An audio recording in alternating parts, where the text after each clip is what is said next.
الحمدللہ وحدہ والصلاة والسلام علی من لا نبی بعدہ اعوذ باللہ من الشیطان الرجیم وما ارسلناک الا مبشرا ونذیرا وما ارسلناک اور ہم نے نہیں بھیجا آپ کو الا مبشرا مگر بشارت دینے والا ونذیرا اور ڈرانے والا بنا کر۔ اس آیت مبارکہ کے اندر اللہ رب العالمین نے رسول مکرم علیہ الصلاۃ والسلام کو تسلی دی ہے اور ساتھ میں کفار کو تنبیہ بھی کی ہے۔ آپ علیہ الصلاۃ والسلام کو تسلی یہ دی ہے کہ اگر یہ کافر ایمان نہیں لاتے تو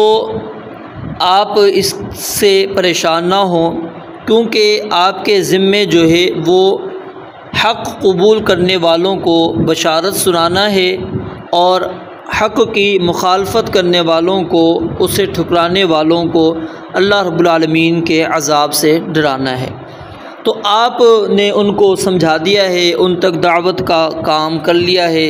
ان تک پیغام رب العالمین کا پہنچا دیا ہے۔ تو اگر وہ لوگ آپ کی دشمنی پر، اللہ تعالیٰ کی دشمنی پر اپنی کمر باندھے ہوئے ہیں تو آپ ان سے پریشان نہ ہوں،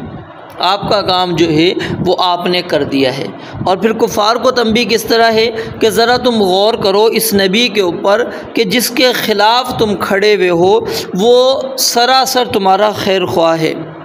اگر تم ایمان لے کر آتے ہو تو تمہیں جنت کی خوشخبریاں سناتا ہے، اگر تم ایمان سے انکار کرتے ہو تو اللہ کے عذاب سے تمہیں ڈراتا ہے۔ اب بتاؤ، کیا تم ایسے رسول سے جو تمہیں ایمان کی وجہ سے جنت کی بشارتیں سناتا ہو، اللہ کے عذاب سے تمہیں ڈراتا ہو کہ تاکہ تم اس کے عذاب سے بچ جاؤ، کیا اس سے بڑا خیر خواہ تمہارے لیے کوئی اور نبی اور رسول ہو سکتا ہے؟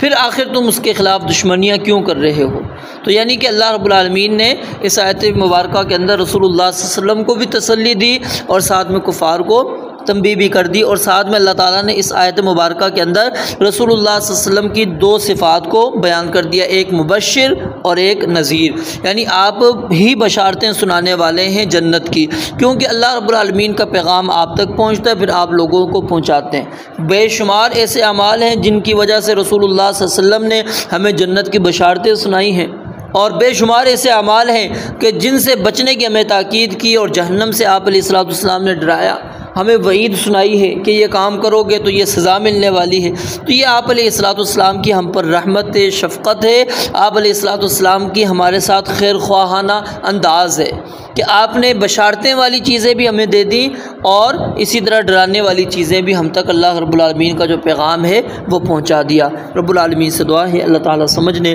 عمل کرنے کی توفیق عطا فرمائے۔ وآخر دعوانا الحمدللہ رب العالمین۔